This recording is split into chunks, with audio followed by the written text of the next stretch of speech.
y del Departamento de Comunicaciones de la Universidad de Antofagasta le damos la bienvenida a este ciclo de diálogos en tiempo de pandemia.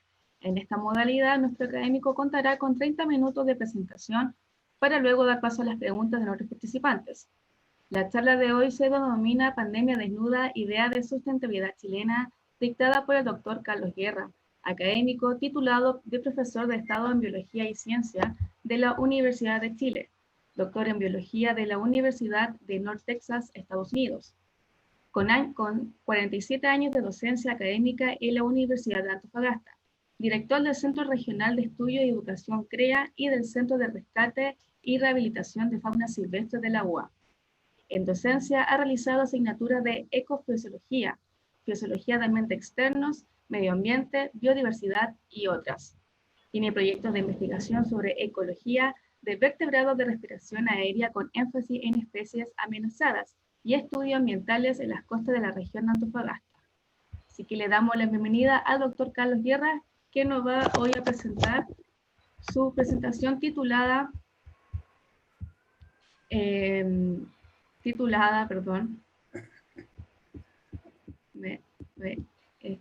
Pandemia Desnuda. Pandemia Desnuda, idea de sustentabilidad chilena. Así que, doctor, le doy el pase para que pueda compartir la pantalla. Bueno, primero que nada quiero saludar a todas las personas que están junto con nosotros y saludar a muchas caras conocidas, amigos, amigas. Así que es un placer poder, después de tantos meses de aislamiento, poder estar juntos y poner un tema arriba de la mesa para que lo conversemos. Voy a tratar de ser muy breve para que dejar lo más posible para conversar. Así es que parto explicando. ¿Se ve la pantalla ahí, no? ¿Está todo bien? Sí, está todo bien, doctor. Ya, mira. Primero, los quiero convencer de algunas cuestiones previas, ¿no? Antes de entrar al tema de la sustentabilidad, quisiera hacer una introducción que me va a ocupar casi la mitad del tiempo, pero creo que es necesario. Y parto con algunas cosas previas, ¿no es cierto? Primero, decir algunas palabras sobre la percepción que el ser humano tiene del planeta, tiene de la naturaleza, o el paraíso terrenal, que algunos le llaman. Lamentablemente, el grueso de la población humana piensa que el planeta le pertenece, o sea, que el planeta está hecho para el ser humano. Y eso por razones culturales o razones netamente religiosas, quizás en algunos casos razones más bien políticas. Se piensa que el ser humano es el dueño del planeta, el dueño de la naturaleza, que todo fue hecho para su beneficio, que le fue regalado. Entonces, yo quiero partir de aquí porque este concepto, esta idea, siempre ha puesto complicaciones respecto de lo que queremos diseminar, que es la protección, que es el cuidado, que es la admiración, que es la introducción de nosotros a la dinámica del planeta como una de las especies más que lo puebla, y no la única, ni no la más importante. Entonces, un par de preguntas quisiera hacer. A ver, no me responde aquí con esta flechita. Ahí está. Veamos, le pregunto yo, ¿qué les fue regalado? Les fue regalado, según algunos, un planeta. Pero, ¿conocemos el planeta? El planeta este es muy especial, como toda la materia en el universo. Pero muchas veces no lo pensamos así. No se olviden que se pensó que la Tierra era plana durante mucho tiempo, ¿no es cierto? Estuvo ese concepto. Costó mucho convencer que esto era una Tierra redonda, digamos, una esfera. Y ahora tenemos que mirar hacia adentro sobre qué estamos parados nosotros, ¿eh? Aquí hay un corte que refleja más o menos las capas, y en ese esquema se puede explicar que la Tierra tiene un núcleo candente, fluido, como es la lava prácticamente que vemos aparecer en los volcanes. Está en permanente movimiento. Solamente las capas externas, las más fina, es como casi como una tela de cebolla, es la que está fría. Pero estas capas que están frías, que forman lo que le llamamos la litósfera, es la que sostiene lo que nosotros creemos que o percibimos que es el planeta. Y esta capa fría, todos sabemos que están quebradas, ¿no es cierto? Y como que flotan allí y se mueven. Esa es la razón de por qué estamos viviendo en un ambiente que se nos mueve la Tierra, ¿no es cierto? Y tenemos constantes terremotos y efectos de este desplazamiento de estas placas. Entonces, voy a pasar a la próxima. Entonces teníamos la litósfera, que es la parte dura, ¿no es cierto?, de la última capita fría, y también entre medio de sus recovecos está la hidrosfera, todo lo que es líquido sobre la superficie del planeta. Y además se le agrega una capa gaseosa, que es la atmósfera. Ahora, todo esto, todo este planeta, y esa es la idea que tenemos que hacer sentir a todo el mundo, este planeta en su superficie se está moviendo, está en constante cambio, y ha estado en ese cambio a través de miles de millones de años, por lo menos desde que aparecen las primeras formas, 500 millones de años, ¿eh? 500 millones de años que está moviéndose y está transformándose, surgen montañas, se meten los mares, se retraen los mares. Ahí en el centro abajo hay una imagen que refleja cómo podrían haber estado los continentes hace millones de años atrás, ¿no es cierto? Y al moverse estas placas, estos continentes se van desplazando. Y obviamente se desplazan a distintos sectores de esta esfera, y en esos sectores hay distintos climas. Por lo tanto, vamos a tener hoy día sectores emergidos, como el caso de la Antártida, que está en una zona polar, pero sin embargo anteriormente estuvo en una zona tropical. Y vamos a encontrar fósiles en la Antártica que son fósiles de ambientes tropicales, que hoy día por ningún motivo podrían haberse desarrollado en el lugar donde está la Antártica. Y así suma y sigue, tenemos un montón de ejemplos que reflejan esta realidad. Por lo tanto, si nosotros ahora queremos incorporar el tema de la vida, que tanto nos hace reflexionar, ¿no es cierto?, y tanto nos preocupa, y tan poco claro tenemos muchas veces qué vamos a entender por la vida, la podemos entender en varias facetas, desde el punto de vista cultural, desde el punto de vista religioso, pero en este caso, para poder situarnos con los pies puestos en la tierra, como dicen algunos pensadores, ¿no es cierto?, tenemos que buscar cuáles son las razones de la vida. En esta catástrofe permanente, le pongo yo, porque este es un planeta que está en catástrofe permanente, surgen algunas moléculas capaces de sintetizar proteínas y replicarse en forma autónoma. Surge una nueva expresión de la materia, porque es la misma materia, son los mismos átomos, son las mismas moléculas, ¿no es cierto?, que ahora se conforman de una manera distinta, aparece azarosamente estas moléculas, y estas moléculas es lo que transforman esa materia inorgánica en un compuesto orgánico, y a ese compuesto orgánico le llaman vida, ¿eh? Y hay una seria discusión respecto de en qué momento de esta transformación de lo inorgánico a lo orgánico le vamos a poner vida, ¿eh? Algunos decíamos antiguamente que le vamos a llamar vida cuando estas moléculas puedan generar un ser y que ese ser se pueda reproducir. Y esos hijos, digamos, entre comillas, también se reproduzcan. Entonces le poníamos condiciones al concepto de la materia cuando la íbamos a llamar vida. Hoy día, con el conocimiento de los virus y de los protovirus, ¿no es cierto?, las cosas se han ido complicando para los conceptos que teníamos antes, y hoy día solamente se acepta que sea vivo cuando es capaz de producir proteínas, fíjense. Cuando un conjunto de moléculas es capaz de producir, de fabricar proteínas, tomando materiales de su entorno, podemos entrar a pensar que eso puede ser vida. Y además que se pueda autorreplicar en forma autónoma, ¿eh? Por lo tanto, el concepto de vida para nuestro análisis es nada más que una manifestación de la materia. Es la materia la que entra a tener una conducta molecular y tiene estas facultades, como digo, de sintetizar otros compuestos y de autorreplicarse en forma autónoma. Y de allí entonces, de estos primeros coacervados que le llaman algunos, comienza toda una transformación frente a un planeta que cambia, frente a una constante catástrofe, ¿no es cierto? Estas formas iniciales de vida empiezan a buscar o a encontrarse con mecanismos más y más sofisticados para poder seguir funcionando de esa manera. Y a este proceso se le denomina la evolución. Por lo tanto, vamos a entender rápidamente que la evolución es la interacción de formas de vida con cambio en estos dominios, el dominio de la litosfera, de la hidrosfera y la atmósfera.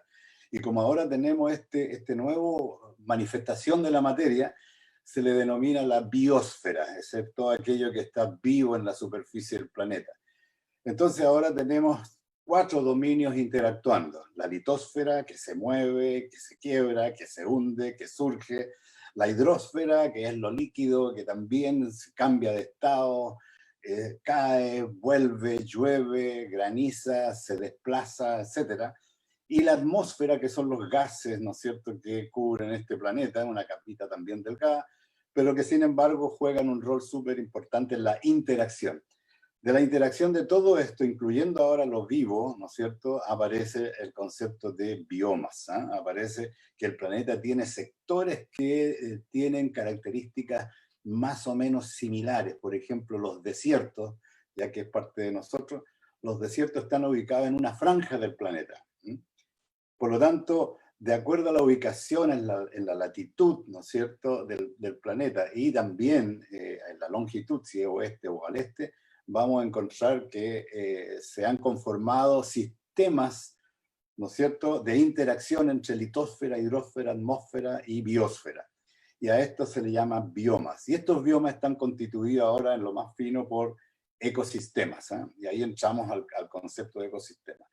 Entonces, se dan cuenta, es necesario empezar a tener claridad de dónde estamos nosotros, o sea, dónde vamos a partir nosotros, en qué momento aparecemos nosotros, que somos los que estamos preocupados. Si volvemos al concepto, ¿no es cierto?, ¿qué son los ecosistemas? En el fondo son sistemas de transferencia de materia y de energía. Como les decía, la vida es una manifestación de la materia.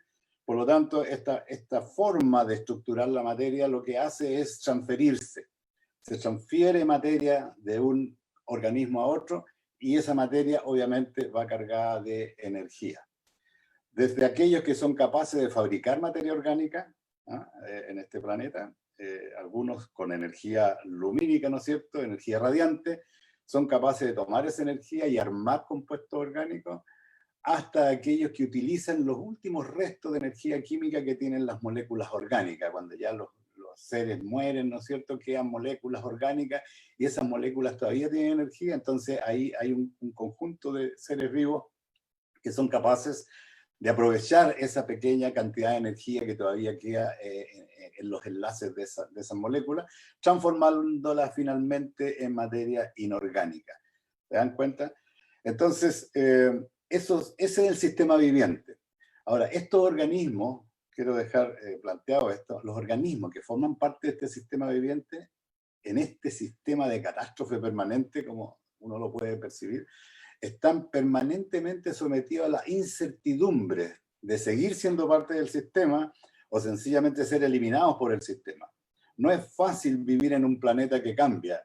Nadie sabe cómo el planeta va a estar en 10, en 100, en 1000, en 1.000.000 de años más. Nadie puede predecir cómo este planeta va a quedar después de 100 o 1000 años de tectónica de placas, por ejemplo. No sabemos si Chile va a seguir teniendo las mismas costas o sencillamente nos vamos a tener que nacionalizar argentino porque la tectónica de placas se va a comer toda la costa chilena, ¿no es cierto? Y vamos a tener que arrancar hacia las montañas. En fin, no sabemos cómo este planeta va a reaccionar en algunos de sus componentes. Por lo tanto, frente a este sistema de permanente catástrofe que tiene este planeta, los seres vivos, de acuerdo a su conformación, tienen éxito o también fracasos. Y a esos éxitos o fracasos es bastante duro, digamos, reconocerlo, pero a eso se le reconoce como se sobrevive o se extingue. Hay una cantidad enorme listados de seres vivos que adquirieron una forma pensando que esa era la forma correcta para poder resistir y poder sobrevivir, con los cambios de la hidrósfera, de la atmósfera, ¿no es cierto?, de la litosfera, y los cambios de su entorno biológico, pero sin embargo, después de un periodo de cambio, estos seres vivos no han sido capaces de sobrevivir y finalmente esa forma termina fracasando y estos se extinguen. Se extinguen y se termina para siempre esa forma que se había alcanzado. Entonces, resumiendo, podemos, en cualquier paisaje que nosotros nos encontremos en este planeta, ya sea en tierra o en el mar, los ecosistemas consisten en un espacio con sus características físicas y químicas, y con ella una comunidad biológica. Plantas y animales funcionan ahora como un todo, ¿no? Y en esto hay un sostén abiótico, como yo decía, la materia inorgánica, hay una fuente de energía, y hay una comunidad biológica, es decir, todo este sistema de transferencia le vamos a denominar, o le denominan los científicos, la comunidad biológica. Es decir, se establece un cierto orden temporal de la materia para cumplir ese propósito. Y luego esta materia vuelve al sostén abiótico, es decir, vuelve a ser inorgánica, y la energía pasó por allí, de acuerdo a las leyes de la conservación de la materia y la conservación de la energía. Ahora, para que esta comunidad biológica la podamos entender mejor, vamos a decir que tiene estructuras, ¿no es cierto?, y tiene procesos. Dentro de las estructuras, o sea, cómo está armada esta, hay cadenas de alimentos. Un animal se come a otro, ¿no es cierto? Están los niveles tróficos que se denominan, que están los herbívoros, los carnívoros, los que se comen a los carnívoros, etc. También podemos visualizar ahí una diversidad de especies. Los seres vivos forman especies para poder sobrevivir, ¿no es cierto? Y para poder tener éxito o exponerse a la posibilidad de tener éxito o fracasar. Son especies y estas especies forman poblaciones. Y estas poblaciones tienen un área distribucional. Nosotros no encontramos un papagayo en la Antártica, ¿no es cierto?, ni un pingüino en la selva húmeda tropical. Cada ser vivo tiene un diseño y ese diseño responde a las condiciones que el planeta establece en los distintos lugares de este planeta. Y tenemos una estructura entonces de todas estas poblaciones que interactúan, tenemos una estructura de estas comunidades, cómo estas poblaciones interactúan, ¿no es cierto?, y cómo se va traspasando la materia y la energía a través de ellas. Y además tenemos ahora, esto es muy importante cuando vamos a hablar más tarde de la sustentabilidad, los procesos. El primer proceso, el más importante proceso para que exista el sistema viviente es la producción primaria, la fijación de materia y energía. Y eso es importante tenerlo siempre presente porque si nosotros no estamos cuidando que esto siga funcionando, sencillamente el sistema viviente se cae completo. La producción primaria es el primer proceso. Segundo, como proceso es la disponibilidad en cada nivel trófico. ¿Cuánta materia existe para que el segundo nivel pueda sobrevivir? Y así sucesivamente. Los flujos, cuánta materia y energía tiene que pasar a través del sistema para que este sistema se mantenga. Y luego la sucesión ecológica. Tenemos que tener clara conciencia que las comunidades, los ecosistemas que hoy día nosotros vemos están en constante transformación. Nadie puede medir un ecosistema y decir esto va a estar igual, tal cual esta fotografía, en 100, en 200, en 1000, en 2000, en 10.000 años más. Los sistemas ecológicos se van transformando y a esa transformación lenta con los cambios del planeta se le llama la sucesión ecológica. Entonces tenemos estructuras y procesos, que aquí hay un ejemplo en el Morro Moreno que tenemos frente a nosotros, pero también en el océano. En el océano vamos a encontrar una tremenda cantidad de seres vivos, ¿no es cierto?, de materia organizada como seres vivos, y vamos a encontrar igual estructuras, ¿no es cierto?, que ya dijimos, son las diversidad de especies y su distribución espacial, y también vamos a tener procesos en el océano, que es la producción primaria, ¿no es cierto?, los flujos de materia y energía. Los seres tienen diseños, los seres vivos tienen diseños que les permiten ajustarse a las condiciones del lugar donde viven. Eso es súper importante para poder entender qué somos nosotros ahora, los seres humanos, frente a estas condiciones que pone este planeta. ¿Cuál es el diseño nuestro? O sea, ¿para qué estamos acá? Por ejemplo, aquí nosotros vemos unos peces que son abisales. Tienen una forma totalmente distinta a los peces que son pelágicos de superficie. No viven en un ambiente total y absolutamente oscuro. Por lo tanto, no hay para qué desarrollar la visión. No es la visión la que le va a hacer exitoso en esos ambientes. Hay otros otros componentes de nivel sensorial que les va a permitir encontrar su alimento en esos ambientes total y absolutamente oscuros. En cambio, los peces que están más arriba, o los animales que están más arriba, para incluir a los mamíferos marinos, tienen otra forma de encontrar su alimento. Viven en un ambiente de más iluminación, ¿no es cierto? Y el alimento va a ser obviamente distinto al que tienen unos y otros. Por lo tanto, siempre vamos a encontrar, como decía, esta estructura y estos procesos en estos ambientes. Y aquí, el otro día, me planteé esto de y los virus, que es el tema que nosotros tenemos hoy día. ¿Quiénes son los virus y por qué aparecen en la naturaleza? Cuando teníamos los conceptos bastante ordenados, ¿eh? La evolución, que nosotros entendemos que ha resultado como proceso que ha generado todas las especies que tenemos hoy día en el planeta, lo que dice Darwin, ¿eh? Dice en la evolución se pone a prueba a los seres vivos. Los seres vivos con su forma, con su diseño, se ponen a prueba, salen al exterior, por decirlo metafóricamente, ¿no es cierto? Y vean si es que están adaptados para lluvia en los ambientes donde llueve, o para el frío en los ambientes donde hace frío, para el calor, o para los ambientes secos del desierto. Y su forma de vida, su fisiología, su conducta se pone a prueba. Y si es apto para esas condiciones, ese ser vivo, ese diseño de esa especie, es exitosa y sigue presente en el planeta. Pero si falla, si está preparado para el calor y le tocó vivir en la Antártica, en los hielos, sencillamente no es exitoso y fracasa. A esa puesta a prueba, Darwin le llamó la selección natural. Y en ese concepto, ¿no es cierto?, creíamos que todo funcionaba, todo se pone a prueba. Pero cuando aparecen los virus, o cuando aparece la información respecto de los virus, no es que aparezcan los virus hace poco, los virus aparecieron quizás antes que los primeros seres vivos incluso. Entonces, ¿qué rol juegan los virus en el proceso evolutivo? ¿Son parte de la selección natural? ¿O es un error la existencia de los virus?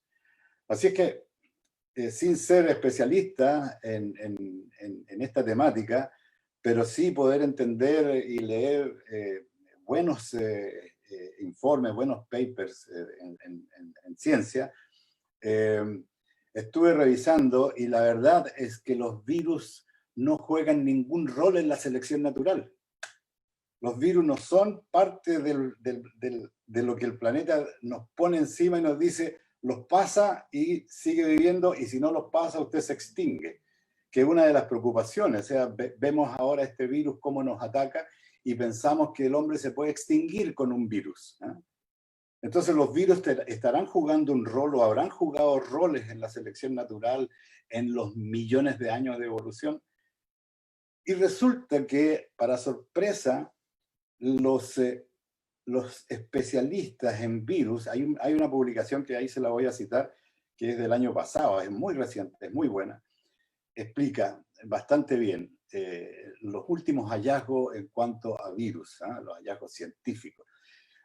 Indican que los virus han estado y están en todas partes. Están en todas partes. Incluso en la atmósfera hablan que hasta 300 kilómetros hacia arriba hay virus. Han encontrado virus allá arriba, cercanos al planeta. Es decir, están en todos lados, están en nuestros cuerpos, en nuestra respiración, en las mesas, en el aire, en el piso, en todos los ambientes del planeta están los virus. Son los conductores más importantes de la evolución, como transmisores de material genético y agentes innovadores que han incrementado la complejidad celular. Es decir, los virus están en la interfase entre lo no vivo y lo vivo. Son moléculas que han adquirido, lo que hablábamos recién, esa conducta, ¿no es cierto?, de replicarse. Por lo tanto, los virus están asociados a los organismos más primitivos del planeta y fueron parte de la construcción de estos organismos. Incluso el haber sido parte del incremento de la complejidad celular, ¿eh? Es decir, participan, incluso algunos viven dentro de las células y hacen que estas células produzcan algunos compuestos, y esos compuestos son parte de las mismas células, son entonces factores que han incrementado esa complejidad celular.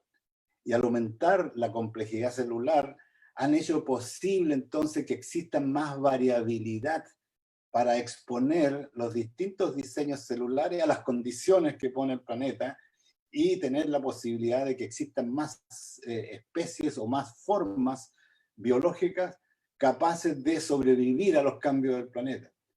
Por lo tanto, lo que dicen que los virus han jugado un rol súper importante en todo este proceso de la forma que tomó la materia para transformarse en vida. E indican que solo una minoría de los virus son patógenos. Y esta condición surge cuando cambian las condiciones ambientales, o bien estos que están preparados y están viviendo de forma armónica, llamémoslo así, metafóricamente, ingresan a otra especie. Y en esos momentos pueden producirse entonces en la especie que lo recibe estas que podemos concebirlo como ataques, digamos, del virus, ¿no es cierto? Pero son estas transformaciones que produce la presencia de este organismo, ¿no es cierto? O pseudoorganismo, y produce entonces los efectos que todos tememos, ¿eh? Y ahí tenemos algunos de los virus, el virus de la hepatitis B, el virus del ébola, el virus de la influenza, y hoy día estamos con el virus que le tenemos tanto cuidado y nos preocupa tanto, ¿no es cierto?, que es el COVID-19 que le han llamado. Pero los científicos especialistas dicen que solo una pequeñísima minoría de los virus son patógenos. Y esto creo que es importante recalcarlo, porque de acuerdo a lo que dice, aquí está la cita, Melling y Brecker, en su publicación del año pasado, en que hace el análisis virus y evolución, los recomiendo a quienes se interesen en esto, búsquenlo en internet, o me comunican y yo se las mando. Dice que los virus son más amigos que enemigos. Y esto es importante recalcarlo porque hoy día estamos diseminando la idea de que los virus son los monstruos, los malos del universo, los malos del planeta. Y la verdad es que de acuerdo a la ciencia no es así, ¿eh? Solo una minoría son los virus patógenos. Ahora, en este proceso evolutivo donde uno se puede hacer la pregunta, bueno, el hombre ¿es parte de este proceso o es el regalón, digamos, que ha recibido todo esto, así como, mira, aquí te regalo esto para tu beneficio? Lamentablemente, la mala noticia para los que piensan que al hombre les fue regalado el planeta y todos sus componentes, hay que decir que el hombre ha sido uno de los seres vivos de este planeta y que ha sido y se ha expuesto y se ha sometido a las reglas de este planeta. También mala noticia porque el Homo sapiens, el hombre o ser humano actual, surge más o menos entre 400 o 300 y 200 millones de años atrás. Perdón, 200.000 años atrás. Entre 200 y 300.000 años atrás aparece la forma que somos nosotros, digamos, nuestros genes. Y no nos quedemos tan tranquilos que son nuestros genes, porque en esos tiempos habían varios homínidos, habían muchos más homínidos. Los más antiguos que aparecen como parándose, ¿no es cierto?, y teniendo una apariencia similar, son los Australopithecus, como dice ahí, y de ahí comienza la ciencia a descubrir una cantidad importante de formas homínidas que pertenecen al mismo género que nosotros, al género Homo, y que aparecen en distintas partes del planeta. Y resulta interesantísimo darse cuenta que a través de este proceso evolutivo de nosotros, ¿no es cierto?, aparece ahí los neandertales, ¿eh? Y uno piensa que esta evolución apareció uno, dio origen a otro y se murió, dio origen a otro y se murió, así como que hubo una sucesión de vida y muerte. Y la ciencia nos indica, con los últimos hallazgos, que los neandertales coexistieron con el Homo sapiens por más de 60.000 años. estuvieron coexistiendo. E incluso se ha encontrado ahora con el adelanto de los estudios del ADN, ¿no es cierto? Se han encontrado que hay hibridación, es decir, que hubo cruzamiento entre neandertales y sapiens en algunas partes del planeta.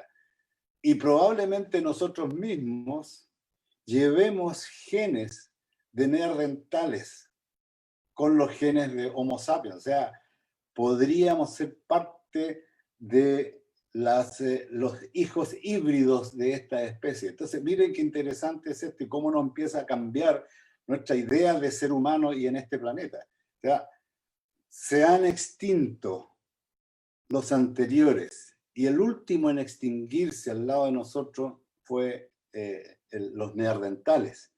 Existieron varias especies también, pero estaban constreñidos a algunos lugares, algunas islas, algunos continentes que en ese momento eran más pequeños. No habían los medios de viaje, ¿no es cierto?, de transporte que tenemos hoy día, por lo tanto, eran especies que aparecen, quedan constreñidas y por alguna razón se extinguen.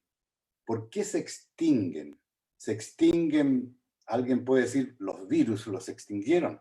Podría haber sido. O sea, perfectamente puede haber sido que algunos virus se encargaron de extinguir a una especie completa del planeta, a una especie Homo, congenérica nuestra. O bien, en algunos casos, como se piensa que pasó con los neandertales, la competencia entre neandertales y Homo sapiens como animales, ¿no es cierto?, fue negativa para el primero. El Homo sapiens generó una mejor capacidad de sobrevivir y compitió sacando de sus territorios a la otra especie. También se argumenta que el inbreeding, o sea, el entrecruzamiento entre parientes, fue generando entonces una debilidad genética, poca variabilidad y finalmente se extingue. O bien otras razones múltiples que pueden haber producido la extinción de esta otra especie, en fin. Pero lo interesante es que se han extinto todos nuestros congenéricos y solamente de la estirpe del Homo quedamos nosotros, lo que nos autodenominamos como Homo sapiens.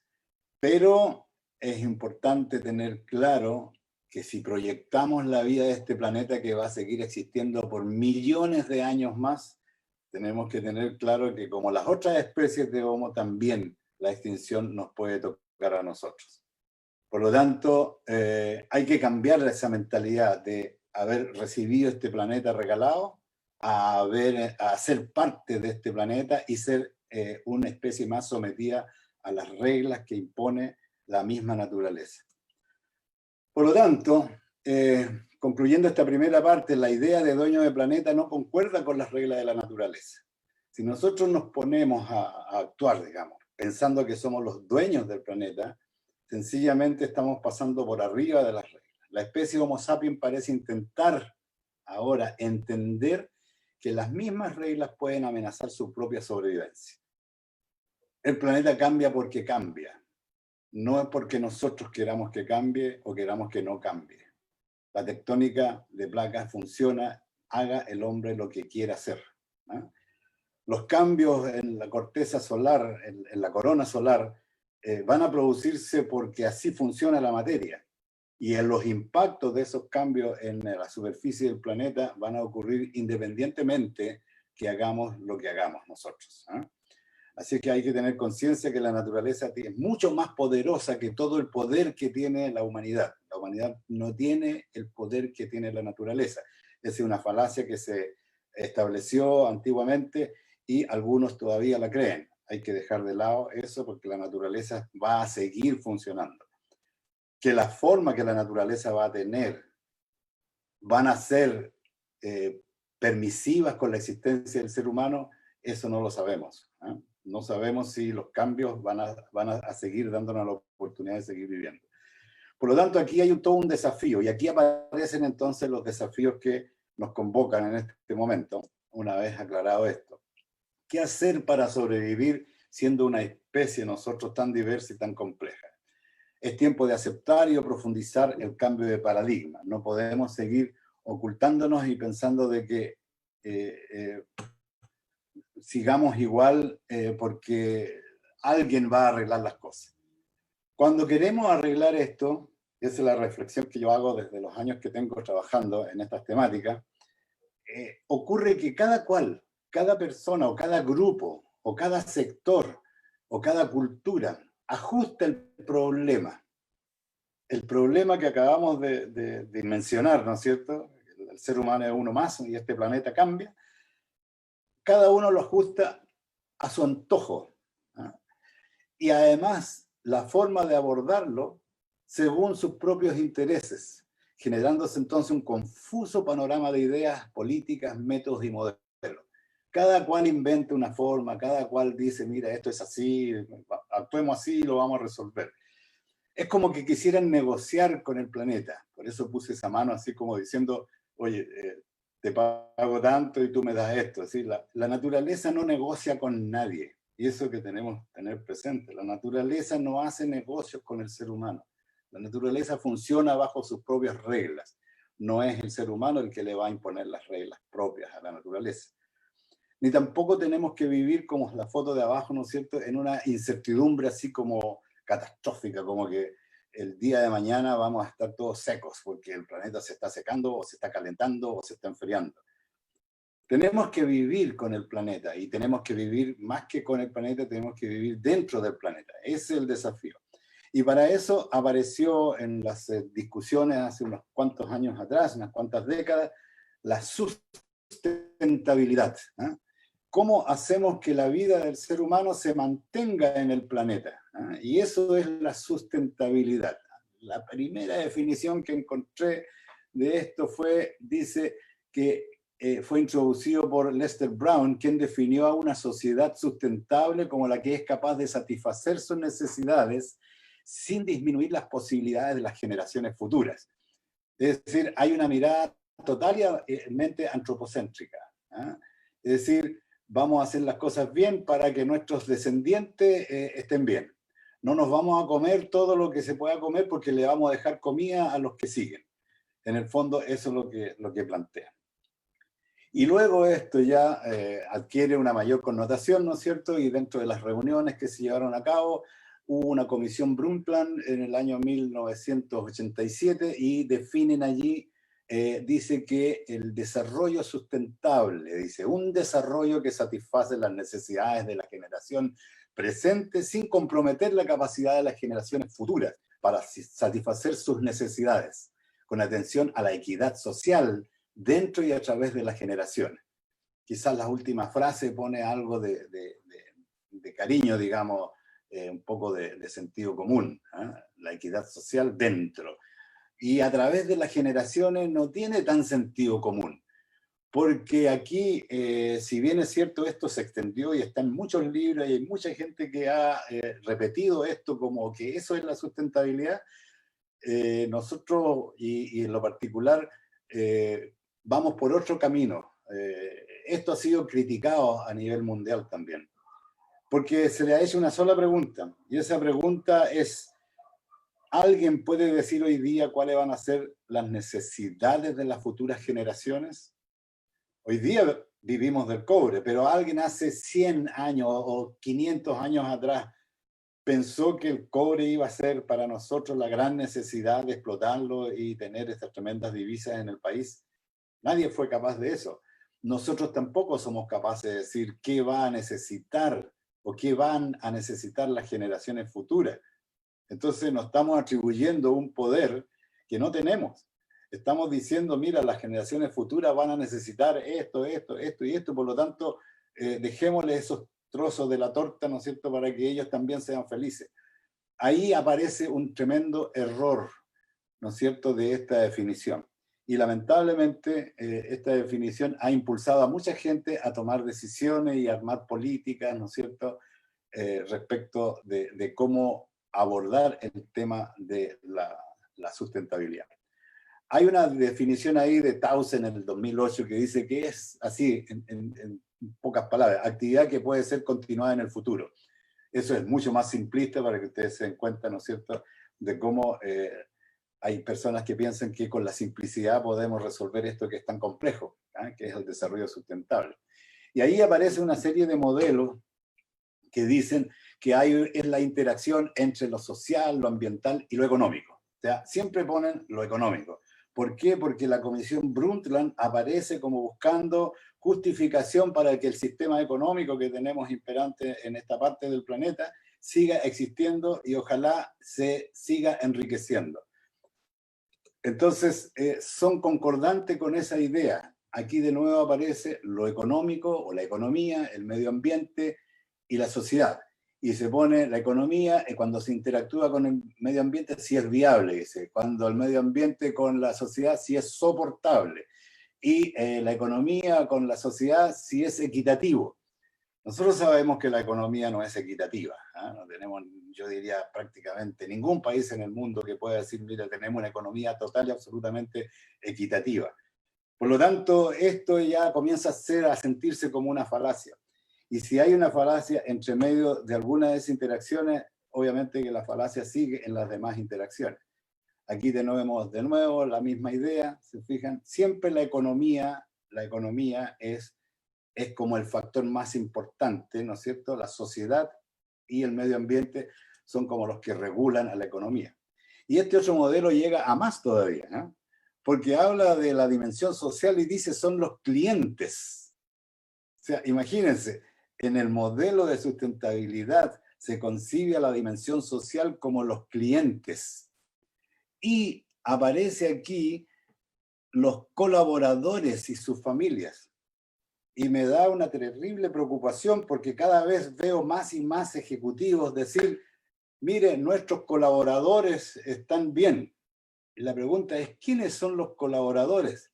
Y resulta que cada día se le está atribuyendo ese concepto a los trabajadores. Es decir, aquella persona que firma un contrato y tiene que cumplir horario y tiene que cumplir metas y tiene que estar todo el día, todas las horas, ¿no es cierto?, trabajando para aquel que es su patrón. Y luego, si le queda tiempo, vuelve a su casa a estar con su familia. Si le queda tiempo, va a poder vivir, va a poder disfrutar. Y si su sueldo le alcanza, va a poder ir a pasear en los veranos.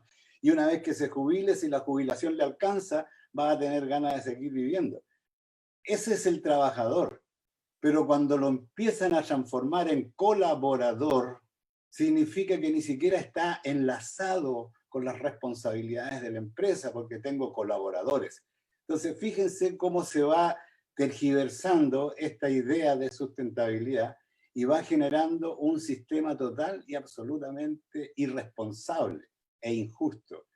¿Se dan cuenta? Entonces, así uno va descubriendo cómo han ido aprovechando esta definición de lo que es la sustentabilidad. Aquí hay otro modelo que ni siquiera lo quiero analizar porque gráficamente dice que el crecimiento económico, la equidad y la sustentabilidad, ¿no es cierto?, y van generando lo que es el desarrollo sustentable. No quisiera ni medirlo para poder darme cuenta cuál es el resultado de la imagen que queda metida en el triángulo.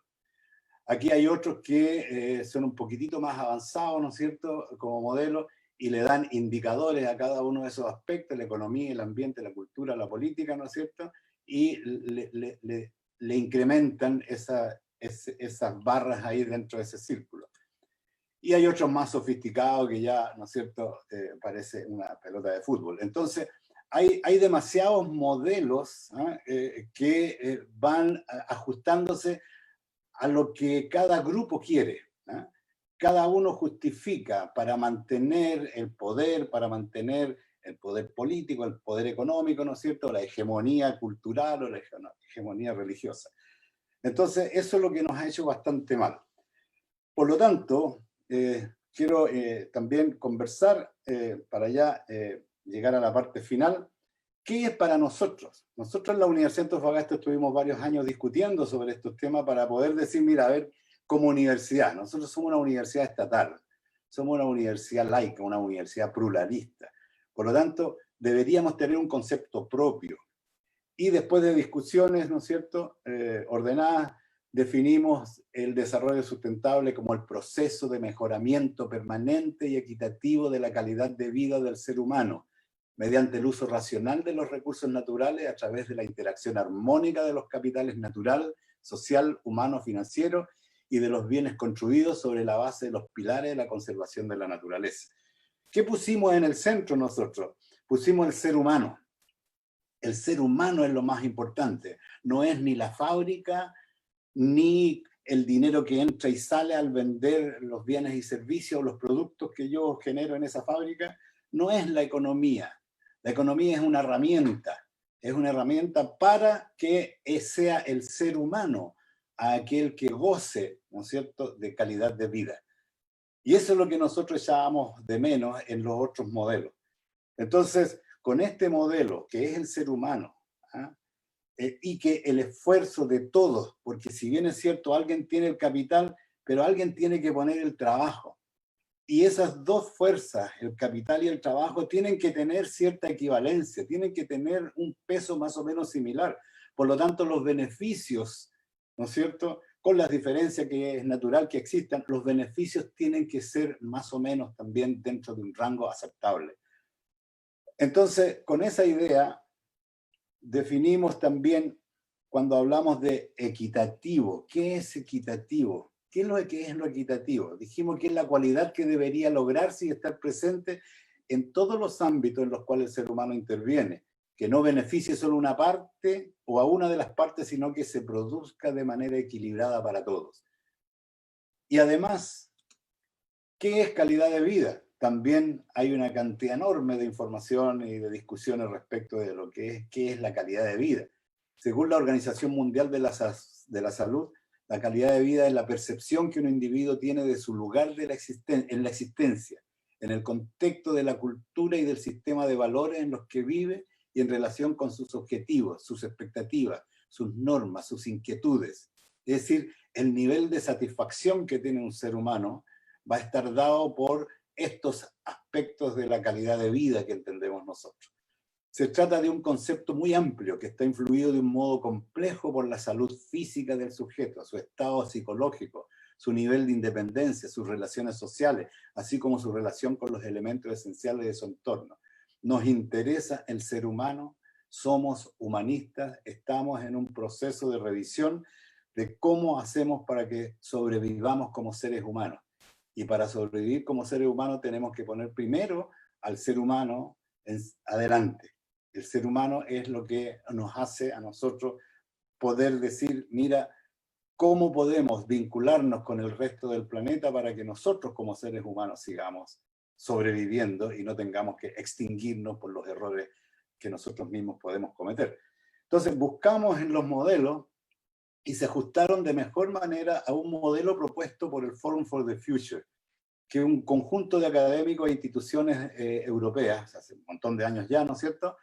Y nos comunicamos con ellos, tuvimos interacciones, nos visitaron, discutimos y encontramos que su modelo mejor se ajustaba a lo que nosotros pensamos. Donde es como una torta redondeada, ¿no es cierto? Donde la base de esta torta, donde la base de esta forma, ¿no es cierto?, es el capital natural, es decir, toda la naturaleza en las cuales nosotros nos desarrollamos.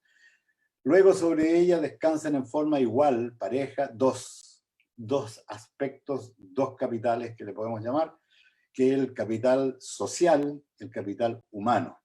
Y sobre ello hay dos aspectos también que son importantes, que es el capital financiero y el capital manufacturado, es decir, todo lo construido. Finalmente, haciendo una definición rápida de cada uno de ellos, ¿no es cierto?, son 5 tipos de capitales de sustentabilidad, y desde los cuales derivamos los bienes y servicios necesarios para mejorar la calidad de vida. ¿Eh? Entonces, el capital natural es todo valor o flujo de energía y materia que produce bienes y servicios, tanto a sí mismo como para la humanidad. Es decir, todo el funcionamiento que hablábamos del ecosistema recién, ¿no es cierto?, de los biomas y toda la naturaleza, cuando se produce en forma armónica y actúa en forma armónica, ¿no es cierto?, eso es un bien que produce para sí misma la naturaleza, pero también reconocemos que lo produce para nosotros, para la humanidad, de la cual nosotros podemos sacar la tajada que nos corresponde. Ahí están los recursos renovables, no renovables, están los sumideros que absorben, neutralizan y reciclan los residuos, y están los procesos como la regulación del clima. Todo eso son parte de lo natural. es la base, no solo para la producción, sino que también para la vida misma. ¿Ya? Es la naturaleza la base de todo. Si no cuidamos la naturaleza, no cuidamos ese capital, entonces estamos en una sustentabilidad bastante baja.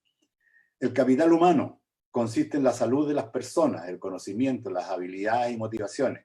Todas estas condiciones son necesarias para ejercer el derecho al trabajo de forma justa y adecuada. Todos queremos trabajar porque necesitamos la economía como herramienta para resolver nuestras necesidades, pero para trabajar necesitamos estar sanos, estar contentos, ser felices. Entonces, en la medida en que logramos esos recursos personales, ¿no es cierto?, y de grupo y de familia, nosotros efectivamente vamos a tener una posibilidad, ¿no es cierto?, de vivir bien. ¿Ya? El incremento del capital humano a través de la educación y la capacitación es central para una economía floreciente. Entonces, en la medida en que nosotros evaluamos cómo está el capital humano en Chile, entonces podemos decir, mira, el capital humano nos está diciendo que sí somos sustentables o no somos sustentables, para que vayamos haciendo ya la evaluación final al terminar esta frase. Capital social. ¿Qué es el capital social? Y aquí es donde mucha gente se confunde. Piensan que ahí metemos todo lo humano, todo lo que es ser humano, metámoslo en el saco del capital social. Y no, el capital social corresponde a las instituciones que nos ayudan a mantener y desarrollar el capital humano en asociación con otros. Los seres humanos somos seres que somos gregarios, no somos seres aislados. Entonces nos necesitamos, pero no nos necesitamos cuando ocurre algo, sino que nos necesitamos en forma permanente. Por lo tanto, tenemos que compartir, tenemos que ser parte, tenemos que ser miembros de la red de seres humanos que tenemos que establecer. Si tenemos redes humanas de barrios, de clubes deportivos, de voluntariado, de escuelas, de apoderados, de políticos, religiosos, etc. Si cada uno de nosotros participa de un montón de organizaciones humanas, estamos conformando una red humana. Y toda vez que tengamos un problema, esa red funciona. Y con esa red nosotros nos protegemos y nos ayudamos entre nosotros y podemos pasar todas las dificultades que se nos presenten en el tiempo. Evaluemos eso, mientras tanto, si tenemos esa red formada frente a la pandemia que nos ha tocado vivir. Ahí cada uno dirá, ¿no es cierto?, si efectivamente hemos enfrentado esta pandemia con una tremenda red humana o las redes han sido pobrísimas para poder enfrentar lo que estamos enfrentando. Finalmente, ¿no es cierto?, tenemos estos otros dos capitales, el capital manufacturado, que yo sé que mucha gente piensa que estos dos son la parte de la economía, y no es así tampoco. El capital de lo manufacturado, para poder decir si estamos desarrollados o no, o sea, si estamos sustentables o no, es los bienes materiales y los activos fijos que contribuyen a los procesos productivos y el bienestar de las personas, las carreteras, los edificios, los hospitales, en fin, todo aquello que hemos construido como seres humanos y nos permite tomarlos, usarlos para cumplir los objetivos de trabajo, de salud, de educación, etc. ¿No es cierto? La maquinaria, edificios, bienes públicos. Y finalmente el capital financiero, que alguien puede decir, ahí está entonces el capital, la plata, digamos, porque cuando usan la palabra capital piensan que estamos hablando de dinero. Y no necesariamente. Juega un importante rol en nuestra economía, permitiendo a los otros capitales tener oportunidades de participar en adquisición y comercialización. Pero a diferencia, no tiene valor real por sí mismo, sino es representativo de esto. Es decir, ¿de qué manera se mueve el capital dinero en nuestra sociedad? A través de préstamos, bonos, respaldos bancarios. La pregunta que uno se hace para poder evaluar si esto ayuda a la sustentabilidad o no es, por ejemplo, ¿cuánto dinero voy a recibir en mi jubilación? ¿Cómo se movió ese capital? Ese dinero que yo puse mensualmente y cuando yo ya no puedo trabajar, ¿cómo se devuelve para que yo pueda vivir bien?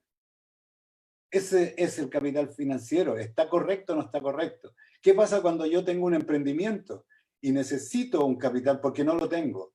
¿Están los bancos preparados, los sistemas financieros preparados para otorgarme esa facilidad? Yo necesito comprarme una máquina para producir porque necesito tener ese ingreso para mejorar las condiciones de calidad de vida de mi familia.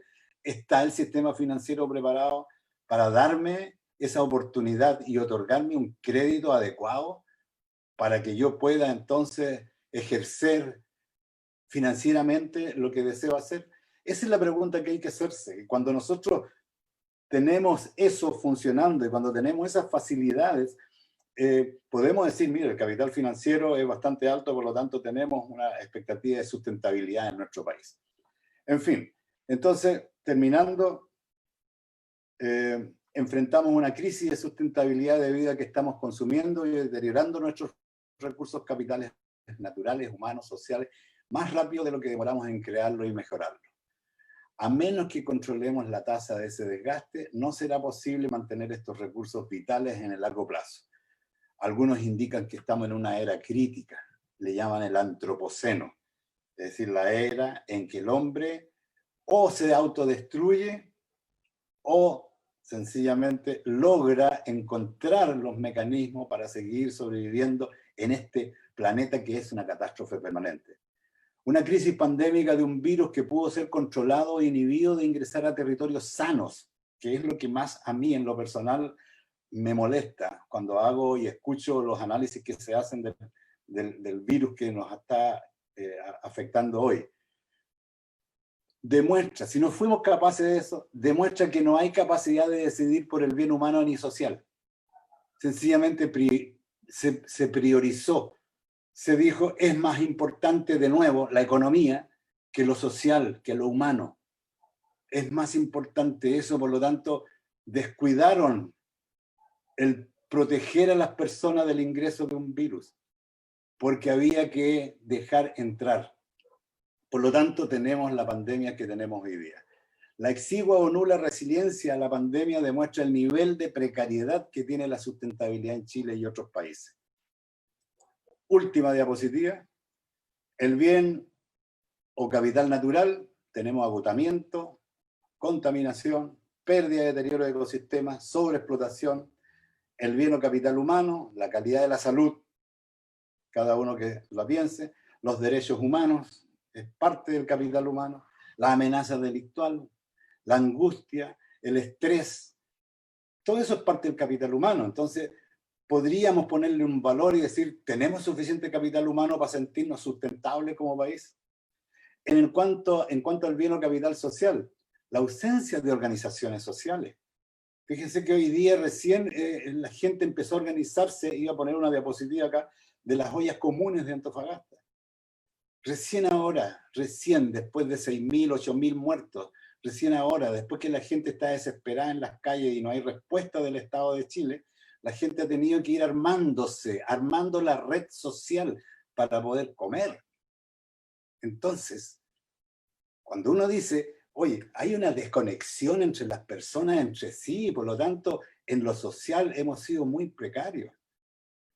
Entre las autoridades y las personas, aquí uno escucha a las autoridades decir cosas que no saben, no han vivido, no han venido a la población donde uno vive, y no se han parado en la esquina, no han ido al supermercado de un barrio pobre, ¿no es cierto?, para ver cómo la gente conversa, qué necesitan.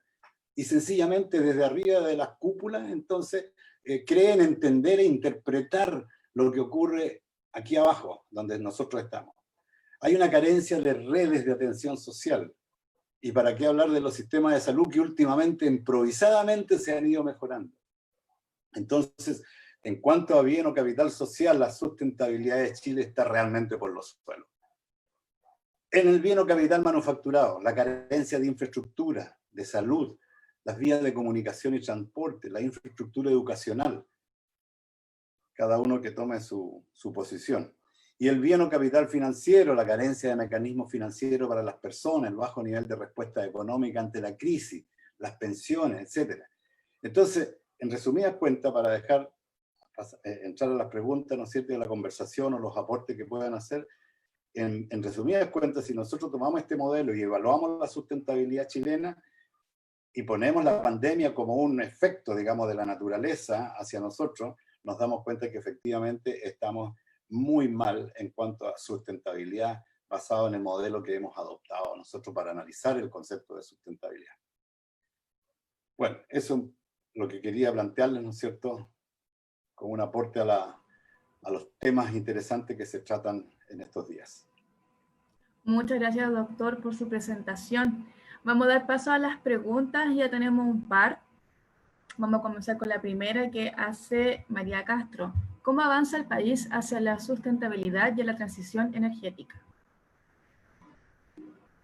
Mira, hay un avance importante, un cambio en algunas tendencias.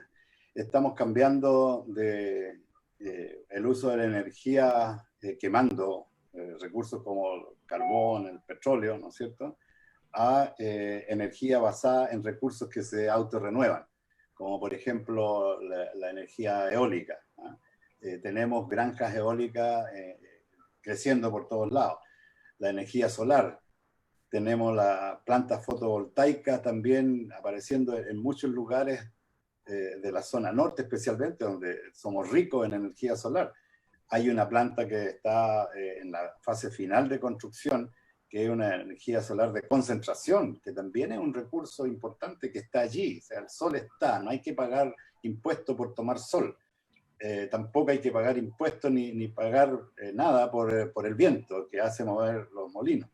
La energía hidráulica, tenemos pocos ríos, pero en el sur de Chile sí tenemos.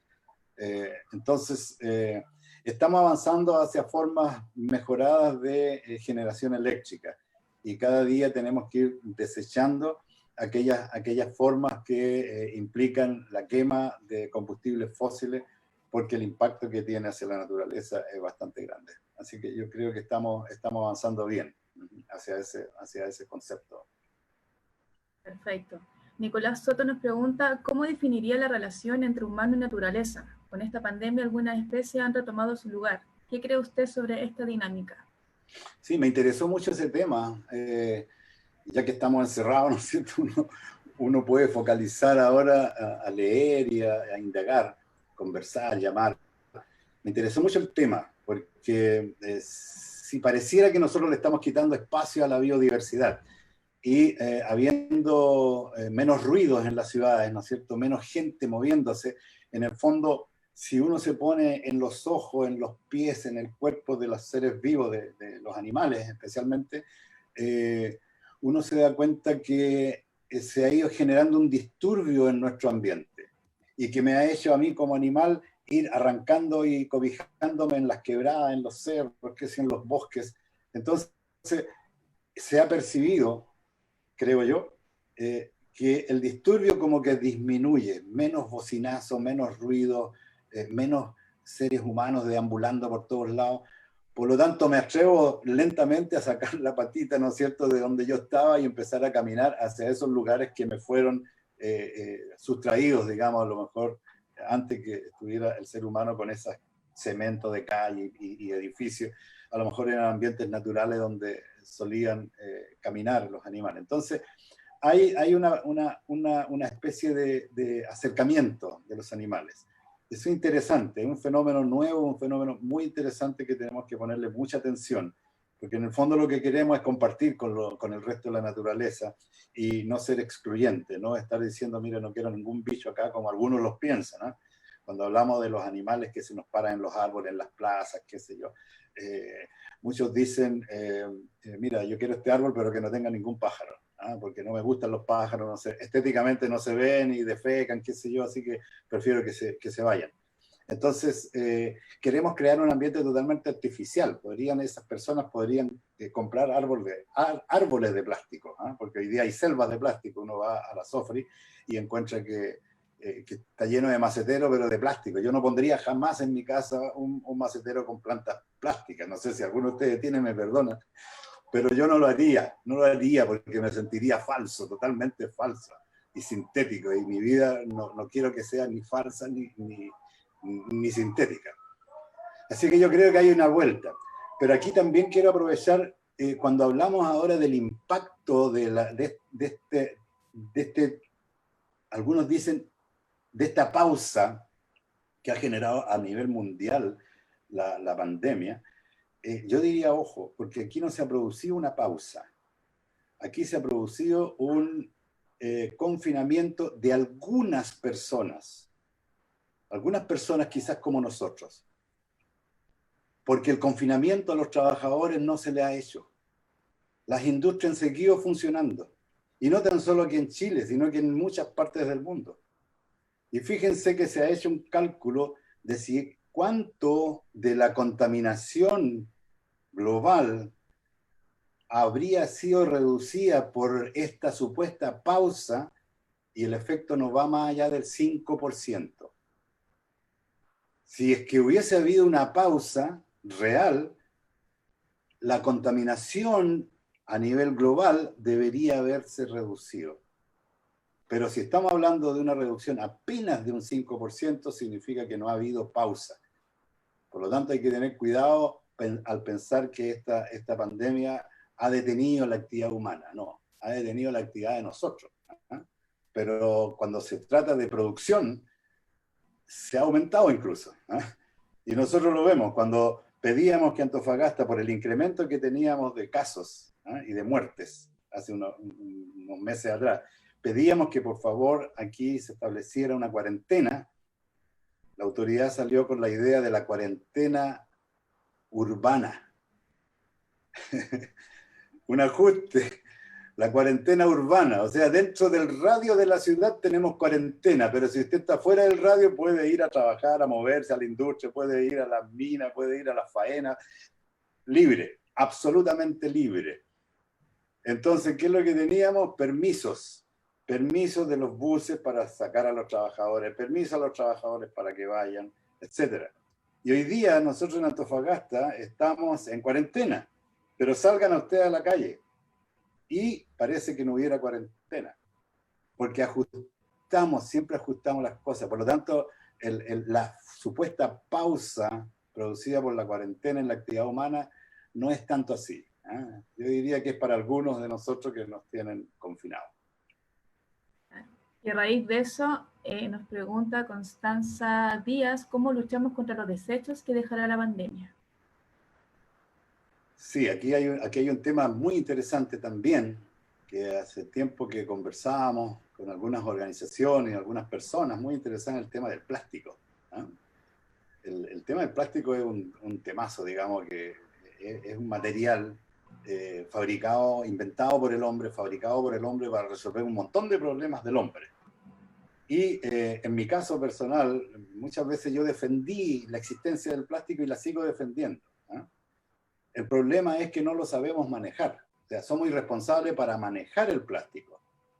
Pero por no saber manejarlo, no podemos conculcar la fabricación de artículos de plástico.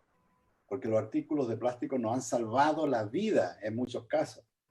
Tenemos gente con marcapasos que han tenido que ser fabricados con este material plástico. Una serie de materiales que han venido a resolver problemáticas enormes en los vehículos. Antiguamente los parachoques y todas muchas cosas eran de hierro. De tal manera que un choque de un vehículo con otro, o bien un vehículo con una persona o con un animal, era mortal. Hoy día el plástico ha reemplazado esas piezas y cuando hay un golpe, el plástico cede y actúa de una manera menos agresiva, como que si fuera metálico. De tal manera que el plástico como tal juega un rol importante.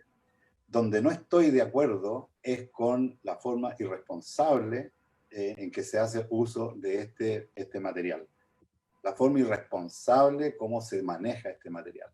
Y allí también se hacen, tal como yo decía en algunas diapositivas, que se toman decisiones muy antojadizas, así como mandarse a hacer una ropa a la medida. El prohibir el plástico en los supermercados, por ejemplo, que a nadie le dan no le dan bolsas plásticas ahora en los negocios. ¿Qué es lo que ha producido? Es que ahora te vendan la bolsa plástica, porque te la venden con un plástico más sofisticado, pero es plástico al final, pero te la venden, por lo tanto le hicimos un tremendo favor a los comerciantes. Y resulta que de los artículos que yo compro vienen en plástico y no tienen ninguna problemática. Los fideos vienen en plástico, el arroz viene en plástico, el azúcar viene en plástico. Vayan al supermercado y se van a encontrar que la mayoría de los artículos vienen en plástico. Y al llegar entonces a la caja nos dicen no puede tener una bolsa plástica para llevarse esos artículos, que es una bolsa más. Entonces se dan cuenta que que hacemos propaganda de un aspecto negativo del plástico, pero lo manejamos pésimo. Lo manejamos realmente mal. Cuando vamos a comprar una tele, alguien va a comprar un equipo aquí al retail, le pasa una caja que tiene más o menos un porcentaje más allá del 30% de plásticos, de la Plumavit, qué sé yo, y del plástico y todo eso. Y con eso nos vamos a la casa. Y resulta que ese embalaje es útil y está diseñado para cuando el aparato sale de la fábrica y se transporta a los contenedores, a los barcos, a los camiones, a las grúas y llega a la tienda. Y en la tienda lo ponen ahí en la vitrina para que uno lo compre. Y uno lo compra para llevárselo de la tienda a su casa, que lo único que tiene que hacer es tomarlo, ponerlo en un vehículo, llevárselo a su casa y nos endosan el embalaje del transporte intercontinental. Nos entregan a nosotros la caja de un embalaje que sirvió para el transporte desde la fábrica al mall. ¿Por qué tenemos que hacernos cargo de eso? Y así tenemos la gente en sus casas con caja, con Plumavit, en los techos, en los patios, los niños chicos cortándolo, los pedacitos diseminados por todos lados, con un material que no es para el traslado del que yo necesito como cliente final. ¿Se dan cuenta? Entonces, el tema del plástico es un tema del manejo del plástico. Y ahora con la pandemia, el plástico ha servido, pero montones. No seamos ciegos. El plástico ha permitido que todo el sistema de salud pueda trabajar con los enfermos y no contagiarse, porque se han protegido prácticamente con este material, que se pueden hacer cosas económicas, pero necesarias para el acercamiento. Todo es los delantales, los guantes, las mascarillas, todo lo que ha servido el plástico es enorme. El tema nuevamente es cómo lo manejamos. Y aquí tenemos nuevamente la irresponsabilidad, la incapacidad, la poca claridad, la falta de educación, la falta de compromiso, y tenemos nuevamente gente que usa guantes y los tira en la calle. Y hoy día, lamentablemente, con la pandemia, tengo que concordar con quien hizo la pregunta, la pandemia ha incrementado la cantidad de plástico que hay en las calles, la cantidad de plástico que llega a los basurales, la cantidad de plástico que llega, lamentablemente, también suelto a la naturaleza. Así que es un tema que hay que abordar y hay que golpear bastante fuerte. Perfecto. Marcelo Hernández nos hace dos preguntas. La definición de desarrollo sostenible de la UA, ¿tiene un foco antropocéntrico? Y dos, ¿cómo se trabaja el concepto de desarrollo sostenible propuesta la idea que las energías renovables no convencionales, si bien son más limpias, finalmente tienen una finalidad de aumento de la demanda de materias, energías primas del hábito de consumo humano y finalmente el impacto socioambiental sobre la naturaleza? Sí, bueno, acá tenemos nosotros un dilema, ¿no? Aquí tenemos una complicación. Nuestra universidad es pluralista y es abierta, es una universidad del Estado. Por lo tanto, no tiene una doctrina exigible. Por lo tanto, en la universidad debemos coexistir personas que pensamos distinto. Al menos nosotros, y con la filosofía que hemos ido concordando en el CREA, nosotros pensamos en lo que hemos expuesto, ¿eh? Pero no podemos asegurar que es la filosofía completa de la universidad, ¿eh? En la universidad coexistimos muchos pensamientos y ojalá pudiéramos seguir concordando, así como concordamos en el CREA, y nos planteamos con grupos de ingeniería, con grupos del área de la salud, con grupos del área de la educación, con grupos del área científica dura, ¿no es cierto? Logramos concordar algunas cuestiones básicas y dijimos, bueno, ¿qué estamos defendiendo? O sea, ¿dónde está el foco de nuestra preocupación? Los gatos, alguien podría decir, sí, yo quiero que sean los gatos, o no sé, o los bosques, o las nubes. ¿Dónde está el foco? ¿Dónde focalizamos? ¿Dónde aterrizamos? Y analizando y discutiendo por muchos años, digamos, esto nos tomó más o menos 3 años en llegar a concordar, digamos, es difícil, concordar con distintas miradas, digamos, de la problemática, llegamos a concordar que en realidad nosotros somos seres humanos y tenemos que cuidarnos como seres humanos, ¿eh? Que no significa que tengamos que descuidar. Por eso que al principio partí diciendo que un error del ser humano es creerse tanto, digamos, y tan importante que pensar que todo es para él.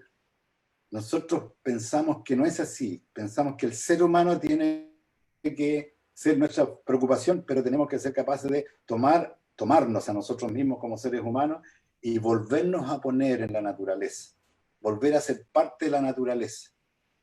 Por eso que la preocupación del desarrollo sustentable es cómo nosotros somos capaces de tener una actuación, ¿eh? y una forma de vincularnos entre nosotros y con la naturaleza que nos permita seguir viviendo en este planeta. Tenemos la convicción de que el planeta va a seguir existiendo y la naturaleza va a seguir existiendo. Podríamos, poniendo en una hipótesis muy negativa, podríamos nosotros contaminar la atmósfera, hacerla realmente invivible para nosotros. Pero la naturaleza, así como lo ha hecho de millones y millones de años, va a seguir funcionando. Van a haber organismos que van a poder sobrevivir a esas condiciones. Y quizás nosotros no. Porque nosotros nos hemos alejado de las leyes de la naturaleza. Entonces, de allí que pareciera ser, cuando nosotros hacemos todo este planteamiento, pareciera ser que estamos preocupados solamente del ser humano como una cosa excesiva, antropocéntrica, pero le quiero decir que no es así, ¿eh? Nosotros somos seres humanos y podemos comunicarnos con otros seres humanos y nuestra tarea es hacer que nosotros como seres humanos cambiemos el paradigma de nuestra relación con la naturaleza. Entonces tenemos que ir fomentando todos estos aspectos.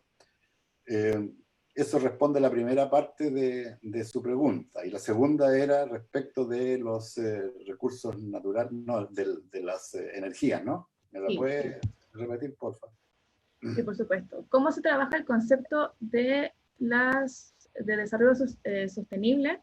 Propuesta la idea que las energías renovables no convencionales, si bien son más limpias, finalmente tienen una finalidad de aumento de la demanda de energías primas, del hábito de consumo humano y finalmente del impacto socioambiental sobre la naturaleza.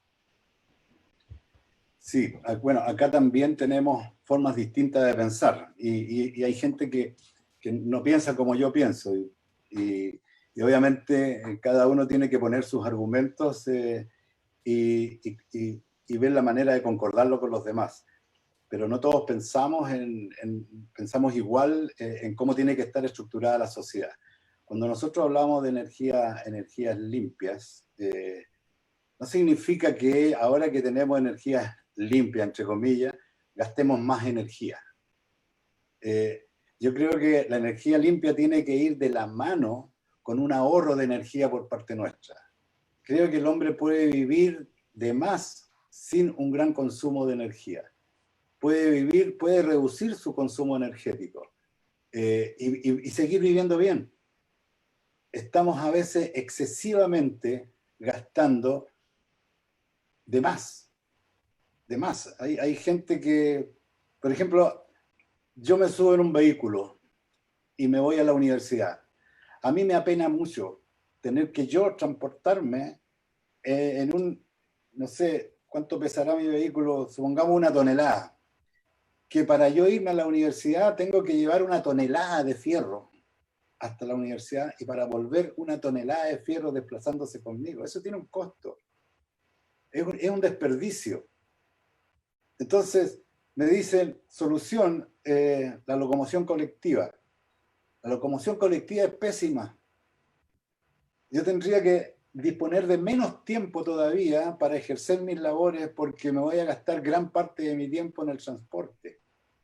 Por lo tanto, pensé en la bicicleta, aunque no estoy en edad de andar en bicicleta, pero Es posible, pero sería interesante que me pusiera en la ciudad, tuviera nodos donde yo puedo transportarme en bicicleta un tramo, dejarla ahí, tomar mi vehículo y devolverme a la casa. Es decir, ir con mi vehículo hasta cierto punto y de ahí tomo una bicicleta y hago el otro tramo. Hablábamos de un tranvía hace años atrás, desecharon la idea. Hablábamos de poner en la línea del ferrocarril que cruza la ciudad de un lado a otro, aprovecharla para una vía rápida, donde con el vehículo puedo consumir menos combustible si voy sin ningún semáforo hasta la otra punta de la ciudad. También desechada la posibilidad. Es decir, la ciudad se diseña y se hace funcionar tan mal que terminamos entonces consumiendo más energía de la que necesitamos. Y yo creo que ahí tenemos una tremenda tarea y tenemos que indicar que si vamos a tener energía limpia, paralelo a eso, tenemos que reducir nuestro consumo energético, ¿no? Porque si no, no tiene sentido. Es una de las cosas que conversamos en la universidad en su momento, con todo el programa, ¿no es cierto?, de desarrollo energético que tiene la universidad. La universidad, nosotros le hemos seguido la huella de carbono y por lo menos cuando hicimos las primeras comparaciones, observamos que hubo una disminución de la huella de carbono en la universidad. Y quisiéramos que la universidad estableciera ya como una actividad permanente la medición de su huella de carbono, de tal manera que pudiéramos ir evaluando. Efectivamente estamos reduciendo la huella de carbono, es decir, estamos reduciendo el consumo energético, dicho de otra forma, ¿no es cierto? Y cada uno de nosotros también debería hacer lo mismo, ¿no? O sea, mi familia, ¿cuál es la huella de carbono de nosotros? Creo que la inquietud está bien encaminada. El desarrollo de energías limpias no significa despilfarro de energía, no significa aumentar nuestro consumo energético, ¿no? Significa, de todas maneras, tenemos que bajar nuestro consumo. Nuestro consumo en todo sentido, ¿no? Le digo, hay cosas que son absurdas. O sea, a veces la gente va al supermercado o al retail, no tiene ninguna necesidad, pero va, porque está aburrida. Y entra a una tienda y dice, ay, qué bonito esto, me lo voy a llevar. La pregunta es que uno se hace, ¿la necesitas? No, pero es tan linda, me lo voy a llevar. O bien le va a comprar algo para su hijo o su hija y dice, uy, qué bonita, pero hay una oferta. 2 por el mismo precio, llevo las 2. ¿Pero para qué llevas las 2? ¿Qué vas a hacer con la otra? No, la voy a guardar. Y ahí están los techos de las casas, los desvanes, las bodegas, están guardados el segundo producto que lo dieron como combo. Entonces, tenemos esa tendencia de ser hiperconsumistas. La gente se compra ropa, a veces se cambia la temporada y se compra ropa. Y incluso la gente hoy día no recicla. Fíjense que yo voy al basural, muchas veces voy al basural, a conocer, a saber, a veces a llevar algunos escombros de mi casa. Y voy al basural y me encuentro con una cantidad de productos que no tienen por qué estar en el basural. Es impresionante la cantidad de cosas que la gente bota y todavía son útiles. Entonces, nos falta muchísimo para seguir dando, ¿no es cierto?, para que aprendamos a vivir sin grandes consumos, ¿eh? Sin grandes consumos. Entonces, aquí hay un tremendo desafío, energías que ojalá sean más baratas y energías que son limpias, pero que no signifiquen que tenemos un gran consumo. Y por otro lado, lo que yo decía, que cada uno tiene el derecho a pensar como quiera, y yo también pienso de la forma en que lo hago, porque así han sido mis convencimientos a través de mi vida. Yo creo que las energías, las generadoras de energía, tienen que estar al servicio de la gente, no al servicio de un empresario que tiene sus fondos en los paraísos fiscales. Yo creo que las ganancias de las empresas claves de un país, como es la energía en este caso, ¿no es cierto?, o la salud también, o la educación, no tienen que ser bienes que se transan en un mercado que sube y que baja por criterios que no tienen nada que ver con la objetividad de los costos de la producción. Tienen que ver con especuladores, ¿no es cierto?, que Trump dijo algo a los chinos y subió el dólar en Chile. O sea, subieron las acciones, no sé de qué empresa. Esa es especulación. Yo soy un convencido de que los costos que nosotros como consumidores pagamos por los productos tiene que ser el resultado de un análisis serio, objetivo, del costo de la producción de ese producto, más la ganancia que corresponde a quienes son los dueños del capital y los dueños del trabajo. Eso es lo que yo pienso. Entonces, en cuanto a la energía, yo creo que todas las generadoras de energía tienen que estar reguladas en cuanto a precio, pensando en el beneficio de la sociedad y no en el beneficio individual, como lo dice la Constitución hoy día, que es el beneficio individual lo que mueve a esta sociedad en todo el sistema productivo. Yo creo que no, yo creo que tenemos que cambiar eso y poder incorporar allí que el fin último es el beneficio colectivo, el que tiene que generar los sacrificios en los otros lados. No el beneficio individual el que genera los sacrificios en el beneficio colectivo como lo tenemos hoy en día. Así que también pienso, respecto de la energía, pienso en eso. Perfecto. Bueno, doctor, vamos con la última consulta debido al tiempo. Y Ingrid Cáceres, bueno, lo felicita por su brillante exposición y por dar a conocer lo que es la sustentabilidad. Y pregunta, mi pregunta es cómo estamos tratando del desierto que hoy lo tenemos lleno de aspas y paneles solares, con la justificación de las energías renovables. ¿Es que el desierto es el basurero de las mineras y hoy de las energías renovables? Sí, es un tema interesante. Y creo que no hay que despreciarlo, digamos, como temática. El desierto es un paisaje maravilloso, yo soy enamorado del desierto, nací acá y vuelvo acá y seguiré acá. Me encanta el desierto, lo recorro y lo conozco como la palma de mi mano, por lo menos el de la segunda región y algo de la primera. Sí, se han incrementado, como decíamos recién, las granjas solares o las granjas eólicas. Pero a veces es bueno darle una miradita desde arriba. Sugiero, para poder tener más clara conciencia de esa aseveración, es mirar, ser un poco pájaro, ser un poco ave. Nosotros somos muchos lagartos, nosotros, o sea, reptamos por el suelo, estamos a medio metro, 1,5 metros del suelo, y de ahí tenemos nuestra visión de la naturaleza es muy cercana al piso. Por eso que admiro las aves y estudio las aves, porque son parte de los seres vivos que logran mirar de arriba. Por lo tanto, la visión que ellos tienen de la naturaleza es muy distinta a la nuestra.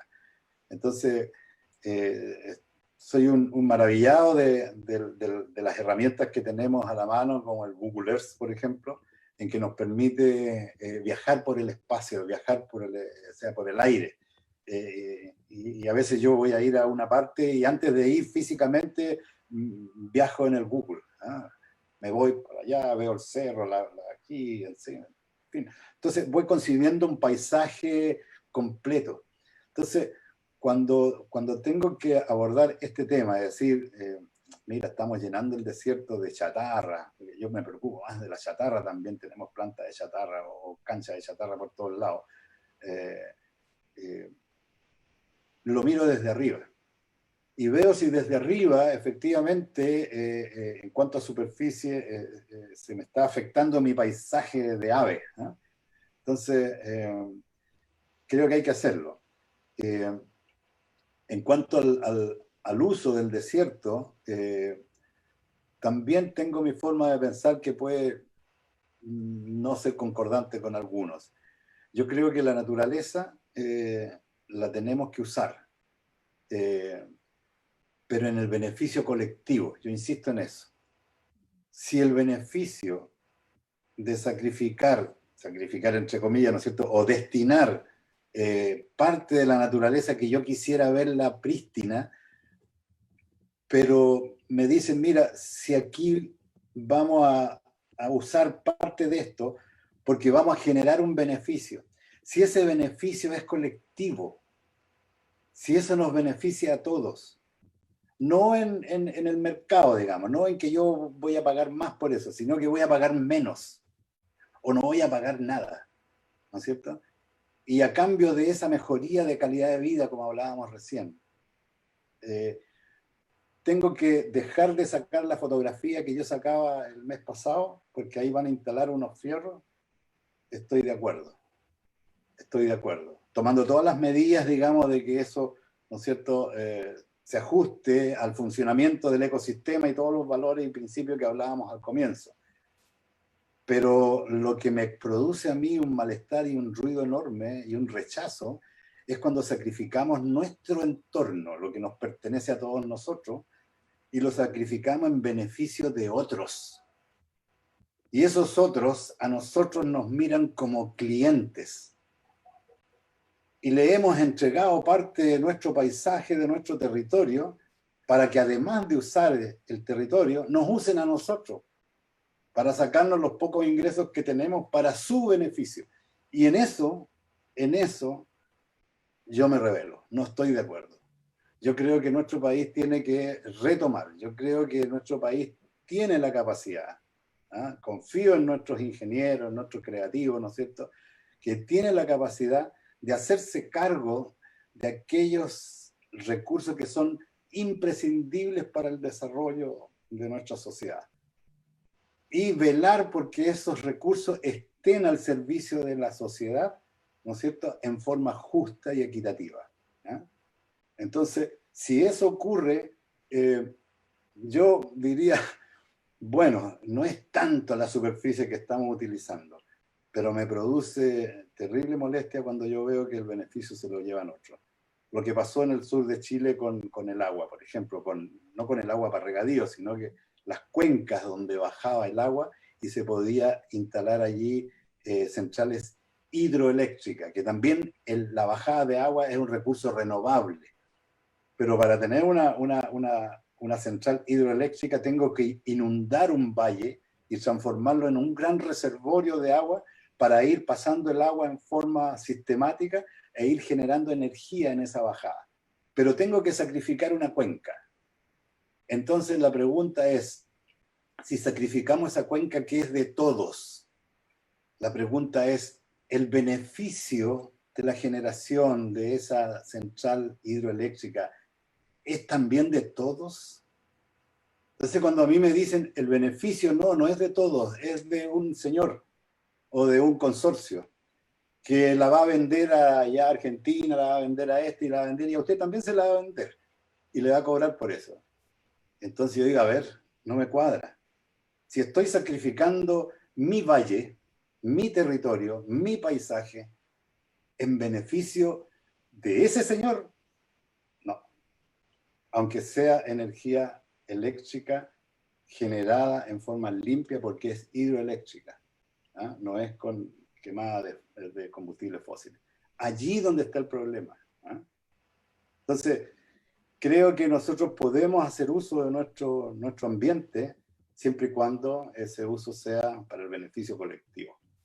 Y allí tenemos también una tremenda tarea hacia adelante, porque el sistema que tenemos imperante hace que se nos geopardice, dicen los que hacen uso del idioma inglés, jeopardize.